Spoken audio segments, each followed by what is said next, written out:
AI moves fast, really fast. In just the last few months, we've seen new models, new features, and capabilities that would have seemed impossible not long ago. Some other things have changed too, like IU going 16-0 and winning the national championship. To get you up to speed on AI, here are 37 AI skills every professional should know in 2026.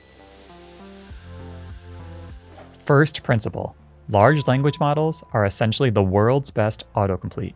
When you type Indiana or Indiana, you probably know the next words. Indiana, we're all for you. AI works the same way. It predicts what comes next based on patterns in its training data. This is why prompting matters so much. You're giving AI the details it needs to guess the best response. Vague input, you get vague output. Specific input, dramatically better results. Think of AI like an eager intern who's read basically everything on the internet, incredibly knowledgeable, although sometimes wrong, and overall only as helpful as the instructions you give them.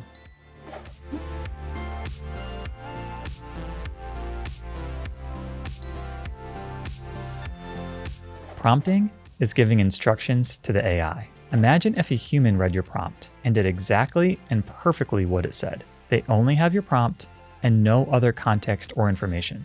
Would they actually have enough information to know what you want and do a really good job? Here's one framework to help you write better prompts. First, provide the context. What's the situation? Who are you? What's the background? Second, be clear on the output. What exactly do you want back? A list, a paragraph, a table, a report? Third, give the AI a role. Who should the AI act as? An expert? A critic? A friend? Those different roles would give different advice. Finally, give the AI an example. What should the response look like? Here's the difference. A bad prompt is something like, help me with my presentation. Instead, try using these core prompting principles: context, output, role, and example. Context. I'm presenting quarterly sales results to executives next Tuesday. We exceeded targets by 15%. Output. Give me 3 10 out of 10 incredible opening hooks that immediately capture attention. Role. Act as the world's best presentation coach who's helped Fortune 500 executives. Example. Something like, what if I told you we left $2 million on the table and still beat our goals?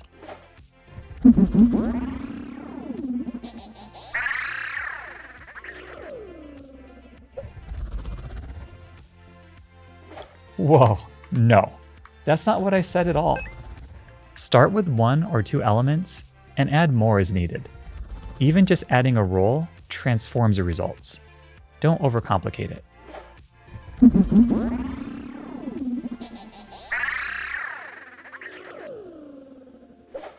Yes, Crimson. Act as a world-renowned chef who has consulted for 3 Michelin-starred restaurants? That's overkill for remembering to buy milk. Speaking of roles, they really do matter. Asking AI to act as a technical expert gives you completely different output than act as an expert marketer. You can level up here by using multiple roles in one conversation. Ask a budget expert, then a technical specialist, and then a skeptical customer. 3 perspectives, 1 conversation.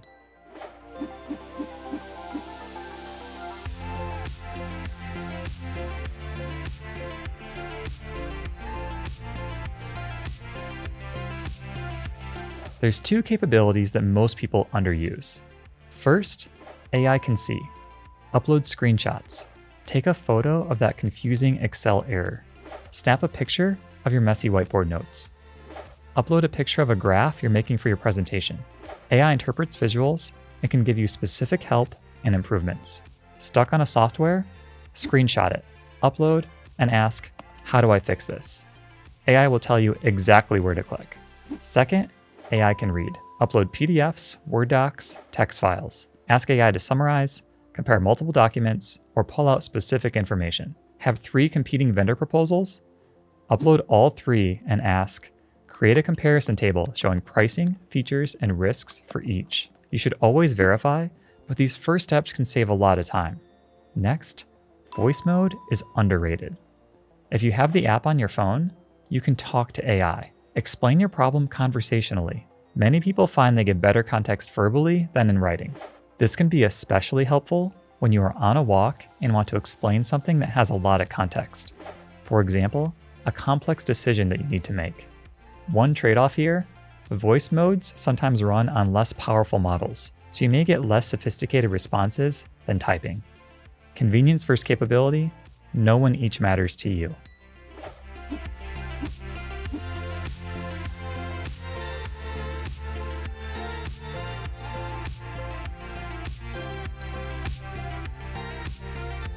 You've probably heard the term hallucination. This is when the AI gets things wrong. AI will confidently make things up. It doesn't know when it's lying, it just predicts plausible sounding text. Think of it this way. It's an eager intern who'd rather give you a confident wrong answer than disappoint you with, I don't know. So be really sure to double check any output the AI gives you, and remember that it may be wrong or not know the full story. We'll cover specific techniques for catching these errors, including using AI to check AI, later in this video.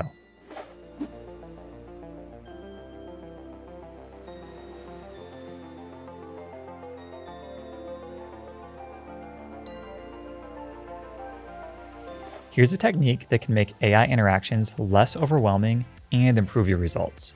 Instead of guessing what information AI needs, make it ask you. Try this. Before you give me advice, ask me the specific questions you need answered to give me truly helpful guidance. Ask them one at a time. Suddenly, AI becomes a consultant who gathers the right information before responding. The answers you get after this, they're way more targeted, and having it one by one makes it much less overwhelming. Even better is to have the AI write your prompts for you. This is called meta-prompting. Describe your problem and ask, return back a 10 out of 10 outstanding prompt I can use right away to get great advice on this. AI knows what makes prompts effective, and it can write better prompts than most humans. Use that to your advantage. You can also use AI to bootstrap your existing prompts. Take your draft prompt and ask, how could I improve this prompt to get better results? Implement the suggestions and repeat. And here's one of my absolute favorite tips. Directly tell the AI that you want quality output. Adding something like, make these prompts truly outstanding so they give me 10 out of 10 output actually improves the results. I've found prompts like this, especially asking for 10 out of 10 output, make a huge difference in the quality of the AI's response. Remember that these systems are created on human text, and it can lead to surprising results. Humans will also tend to produce better output if you ask for it, or if you tell them that something is really important. So it actually does make some sense that these AI systems trained on human data would behave in a similar way.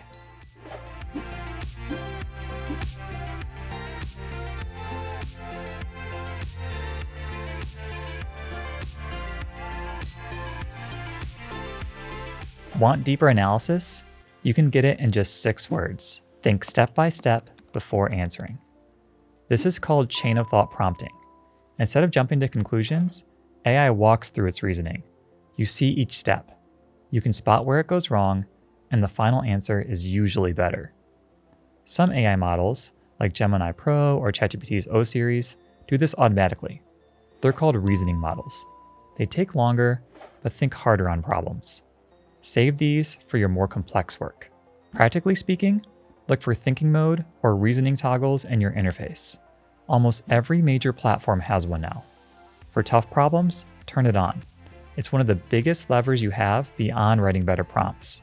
Outside of prompting techniques, the single best way to get more out of GenAI is to enable this thinking and reasoning mode. You may just be astounded on how much better output you get. Paired with good prompting, thinking mode provides next level assistance. However, these modes do use up usage limits much faster, so be sure to save them for when they're actually needed. And one last thing, don't use think step by step with reasoning models. They already do it, and you'll just confuse them.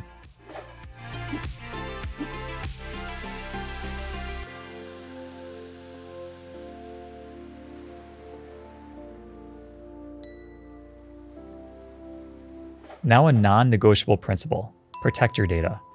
Don't paste confidential company information into public AI tools. Don't upload sensitive documents. And don't share personal details you wouldn't want stored on someone else's server. Organizations have data policies. Follow them. When in doubt, don't input it into AI. In terms of output, don't completely trust AI. Verify before you submit anything.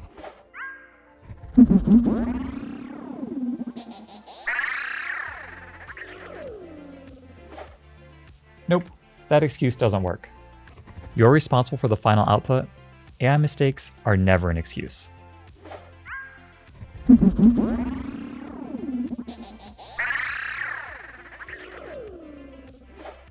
You had a defense strategy?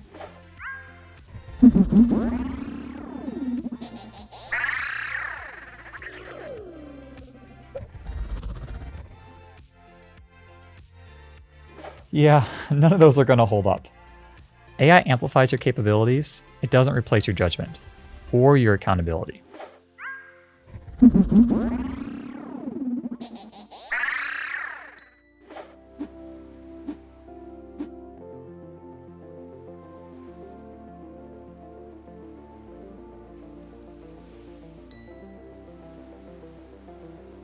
Let's go further on catching AI mistakes because this is crucial for business use.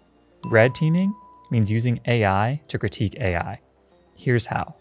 First, try a fresh window test. Ask the same question to AI in a brand new chat.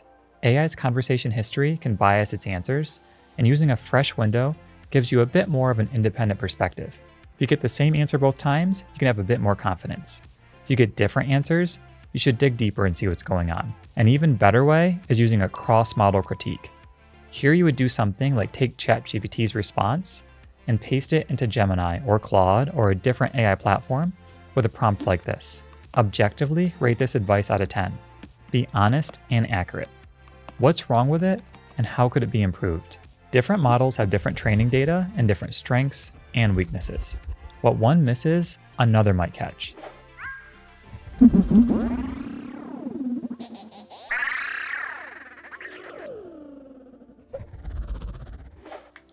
It's not personal crimson, it's verification. Different models have different weaknesses. What one misses, another might catch.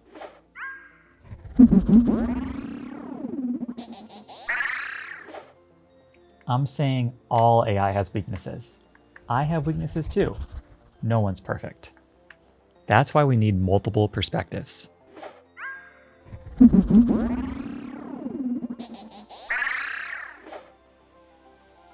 Moving on, here's a real technique. Ask one AI to solve a problem. Copy the answer it gives you. Open a different AI platform of choice, or if you don't have access to multiple platforms, at least a fresh window. And the temporary windows that don't have context are even better. Paste it in and ask, objectively evaluate this out of 10. What assumptions is this making? What could go wrong? Now you have 2 expert perspectives instead of 1. Use them to build something better than you could using either of them alone. And here's a bonus business savvy move. So many people are using AI nowadays, likely your customer or even your boss.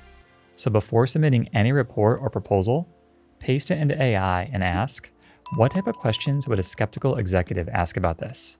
What holes might someone poke in this analysis? This technique can help you see and address likely questions before they come.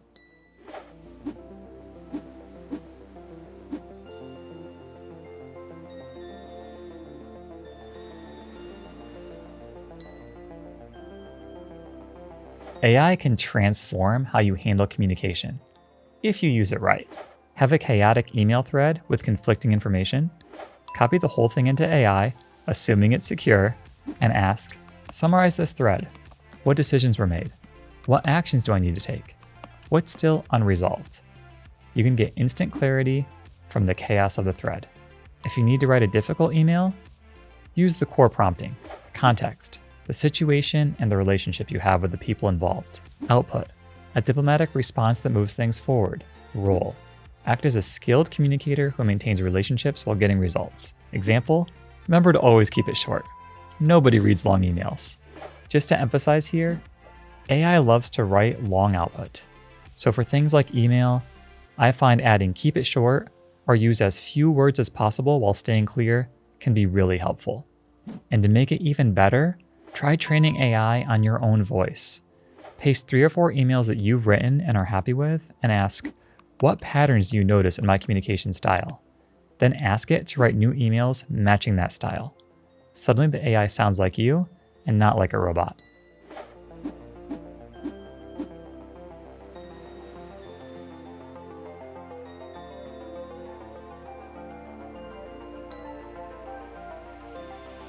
Numbers don't persuade, but stories do.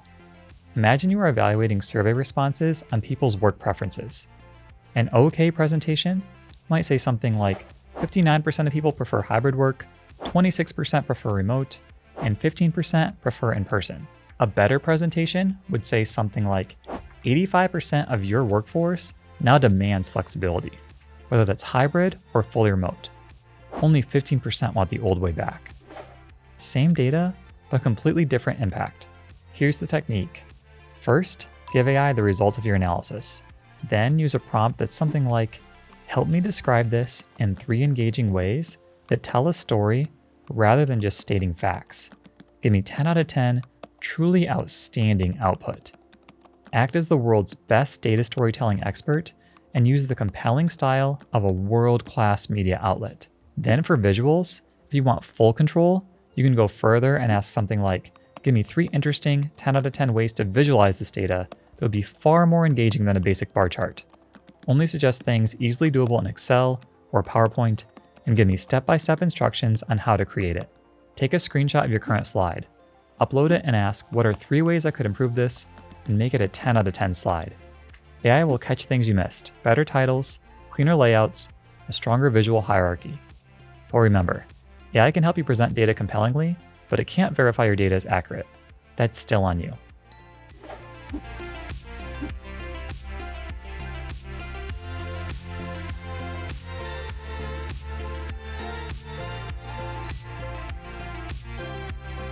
When you need serious research firepower, you should use a tool like Deep Research, which is available in many of the AI platforms. One downside is that this tool is very powerful and can often just be used a few times before hitting a usage limit.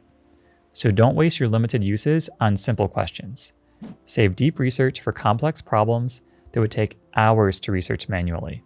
Here's a workflow to use. Step 1, use regular AI to craft a research question.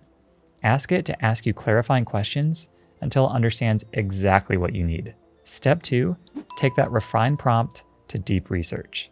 Step 3, let it work. It searches multiple sources, synthesizes information, and builds a comprehensive report. Maybe you can even eat some popcorn while you're waiting. Step 4, and this is critical, verify the claims. Deep Research is an extremely helpful starting point, but not the final product. Check sources. Use Ctrl-F to find exact quotes in the original documents.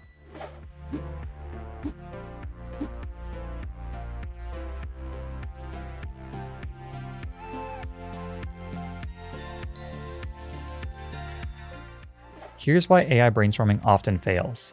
When you ask it for an idea, AI will give you the most statistically likely response, and then you get the same idea that everyone else gets, even if you ask it for a creative idea. If you don't believe me, let's amp it up to the power of 3. Try asking AI, give me 3 creative business ideas to start. Then open a new window and try again. I bet the responses have a lot of overlap. How much competition do you think there's going to be for these ideas that AI suggests to everyone? I bet there's going to be a lot, but you can actually get creative ideas by using these techniques. First, go big. Don't just ask for 3 ideas, ask for 100.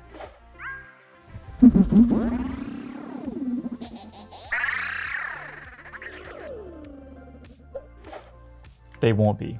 The first 3 ideas are the most statistically likely. Those are going to be the same 3 that everyone else gets.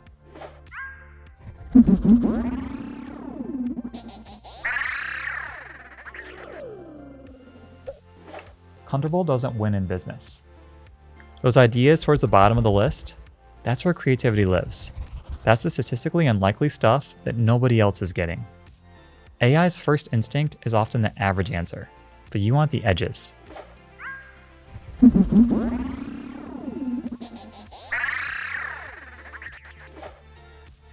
The edges are where good ideas are. Trust me. Next, try using constraints. For example, you can ask for 5 ideas for each letter of the alphabet. This sounds weird, but forcing AI to generate ideas in this way pushes it beyond the obvious answers. Another approach is the idea mashup.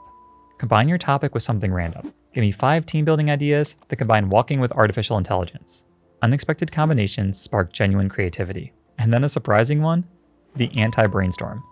Ask AI for the worst possible ideas. Then flip them. You can ask, what would make this absolutely terrible? Then, after it produces these terrible ideas, you can then ask AI, take these terrible ideas and find the kernel of something amazing in them.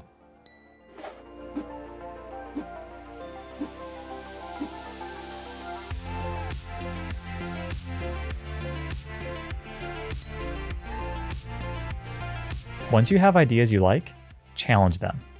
Paste your idea into AI and ask, challenge my assumptions about this idea. What am I not considering? Be thorough and honest. AI can find weaknesses you missed, budget constraints you overlooked, timeline conflicts, gaps in your logic. Then iterate. I'm concerned about these points you raised. Help me refine this idea to solve these problems while keeping what works. This is the refinement loop, and it looks like this. Generate ideas, challenge them, refine them, and repeat. One way to combine what we've learned today, take your refined idea to a different AI model. Use that red teaming. Ask it to objectively rate the idea out of 10 with specific criteria: feasibility, engagement, and impact. A fresh model catches things the first one missed. Then ask the magic question, remembering that AI does better when you specifically request high quality output. What would make this 10 out of 10?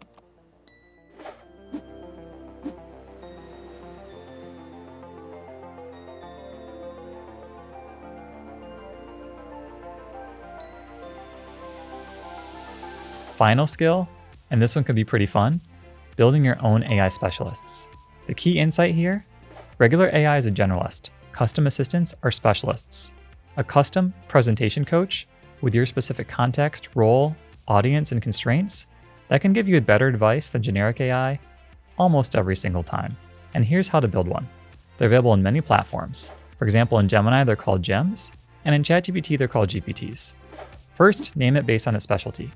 Then, write instructions using core, context about who you are and what you need, output format you want, the role it should play, and examples of what good looks like. Then test and iterate. Refine until the output matches what you need.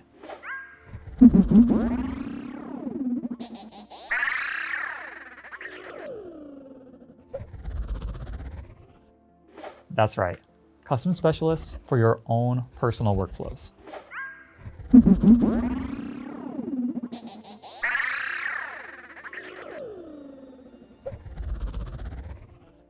I mean, theoretically, yes.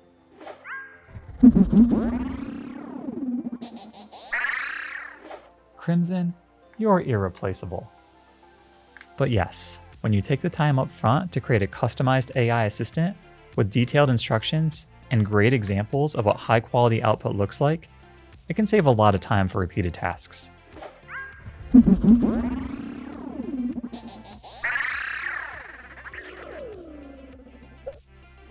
For example, maybe you create an assistant to help you make presentations with detailed instructions and examples of the very best presentations you've made, or maybe one to create the first drafts of documents you often make, or to serve as an extra helper in reviewing documents, or even to help challenge your thinking and help you come up with better ideas. The foundation starts with understanding that you can create specialized AI tools tailored to your specific workflows, and you can take it from there.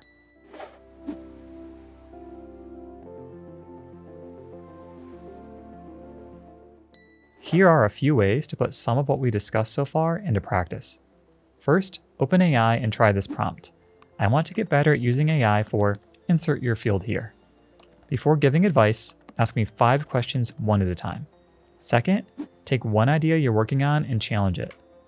What assumptions am I making? What could go wrong? Third, use a 100 ideas approach on any problem you're facing. Scroll to idea 70.